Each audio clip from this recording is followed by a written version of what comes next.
Bonjour, je m'appelle Charlotte Zuckmeyer, je fais partie de l'agence Scopy, qui est une agence qui accompagne les démarches participatives auprès des collectivités ou d'aménageurs dans le dialogue avec les citoyens. J'étais aussi l'animatrice du coup des ateliers fériés et je fais partie plus globalement du groupement de conception urbaine qui est composé d'architectes, urbanistes, paysagistes, programmistes et qui sont missionnés par la ville de Laval et l'aménageur Laval SPLA qui gère la ZAC Ferrier pour concevoir le projet urbain et le mettre en œuvre dans les années à venir. Je suis dans un quartier voisin, c'est Haute-Folis, et ma motivation a été que j'aimais bien le 42e et bon, je voulais savoir ce qu'il allait devenir après toutes ces études et toutes ces envies de changement. Je suis résidente du quartier Les Chauminettes depuis 22 ans à peu près et le quartier est contigu à Ferrier.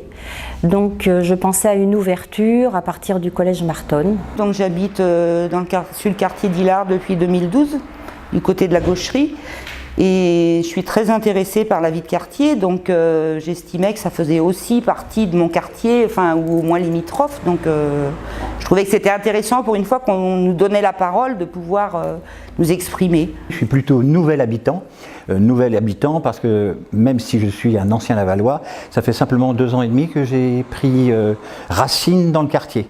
Je ne connais très peu et donc j'étais très motivé par cette initiative qui m'a permis en gros de découvrir mon quartier, mon nouveau quartier. La concertation elle me semble hyper importante parce que c'est innovant sur Laval. On a pu voir que c'était attendu vu le nombre de candidatures qu'il y a eu pour participer à ces ateliers et en plus quand on voit l'enthousiasme des participants, c'était quand même du temps, c'était 3 samedis plus 2 jeudis soirs et on voit bien que la participation elle n'a pas diminué. Au contraire, elle est en augmentant, donc c'est plutôt chouette et c'est une bonne nouvelle de voir que les habitants, ils veulent être acteurs de leur cité. C'était très bien parce qu'on a entendu plein d'avis, même des choses qui m'ont paru farfelues, mais bon, regarde que moi dans ce cas-là. J'ai été surtout contente des 2 premiers. Alors déjà le premier où on a pu visiter un peu, ça nous a donné vraiment une idée qu'on n'a pas de l'extérieur. Il nous a paru essentiel, comme à la ville de Laval, d'associer les habitants et les usagers à la réflexion sur le projet urbain. Parce qu'on est convaincu que les habitants, les Lavallois, ont ce qu'on appelle une expertise d'usage, c'est-à-dire qu'ils ont une expérience de leur ville, une connaissance de leur ville, mais c'est aussi des gens qui habitent des logements, qui se déplacent et qui ont une expérience à partager. Et pour nous, c'est une vraie richesse dans le projet urbain. Cette rencontre, moi je l'ai trouvée très positive, j'ai trouvé que les élus étaient à l'écoute, d'ailleurs ça a été bien signalé, que notre parole avait une importance. J'aimais bien les équipes, alors la nôtre c'était beaucoup plus de gens qui étaient concernés par le commerce ou des activités à l'intérieur du site. Peut-être que toutes les tables c'était pas la même chose, mais moi j'avais le pharmacien pour ne pas le citer, et une dame qui avait le projet de faire du maraîchage, voilà. Donc, mais c'était pas les mêmes motivations que nous, c'était la beauté du site, plutôt en retraite, et l'accessibilité quand même. Il y a des grands arbres, il y a beaucoup d'espace et je crois qu'il faut vraiment préserver ça. Moi je pense que quand on a l'occasion de donner son avis, c'est bien, parce qu'on ne nous le demande pas tout le temps, donc après ça permet des personnes ont pu apporter des nouvelles idées, même nous, il y a des choses, on n'y avait pas pensé, puis il y en a un autre qui a dit tiens oui c'est vrai, il a raison, c'est une bonne idée. Alors ces personnes se sont réunies à 3 reprises, 3 ateliers qui ont lieu le samedi matin entre novembre 2016 et mars 2017. Et on a travaillé donc avec l'architecte concepteur, avec la ville et l'aménageur.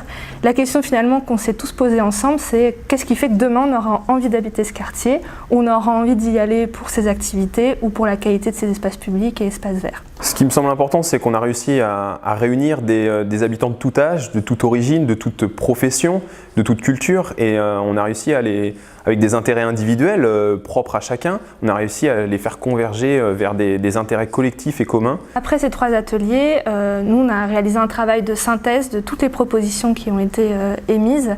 Ce travail de synthèse, on l'a donné aux services et aux élus de la ville de Laval qui ont fait un travail d'étude de toutes ces propositions. Ils se les ont appropriées.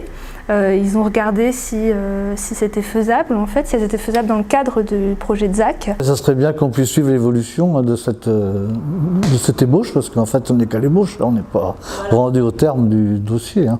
Aller jusqu'au bout, Oui. et qu'on vous associe toujours à Et la première démarche, le rond-point pour dégager le quartier, enfin, la circulation au niveau du pont de chemin de fer. La voie vers le 42e à ouvrir, et puis le rond-point. Vous avez hâte à cette première Oui, ouverture. tout à fait, oui. D'ailleurs, ça va changer l'aspect du quartier, et les gens vont être curieux, même ceux qui n'étaient pas en commission, on va avoir envie d'aller à l'intérieur. J'attends un petit peu de voir, parce que comme c'est sur une période assez longue, j'attends de voir est-ce que ça va pas s'arrêter là et puis on va plus en entendre parler. Moi j'aimerais beaucoup qu'on puisse continuer à nous investir dans ce projet-là et au moins de temps en temps nous donner des nouvelles du projet. Ce que je souhaite, c'est qu'on pense à l'évolution, c'est-à-dire avoir des solutions modulables qui peuvent être, parce que les besoins et ce que l'on a aujourd'hui et la vision que l'on en a aujourd'hui est une vision actuelle. Alors aujourd'hui on est très éco-développement, mais dans 10 ans, dans 15 ans, on sera quoi exactement? Ça sera l'écologie, j'en doute pas, le développement aussi, mais ce sera peut-être plus la même économie, plus le même développement. Certains ont demandé des commerces à tel endroit, mais quel type de commerce on aura? Est-ce que les structures seront strictement les mêmes? Donc, je pense qu'il faut vraiment penser au système modulaire. Le projet Ferrier, c'est pas du 3 décembre au 22 juin. C'est 3 décembre, je crois que c'était le premier atelier. Et 22 juin, c'est cette date aujourd'hui qui nous réunit. Le quartier Ferrier, c'est pour 10 ans, c'est pour 20 ans, c'est pour 30 ans. C'est pour nous qui sommes acteurs aujourd'hui, mais c'est aussi pour ceux qui seront acteurs demain et ceux qui seront encore plus après-demain. Et tout ça, il faut poursuivre cette idée de travailler ensemble, main dans la main.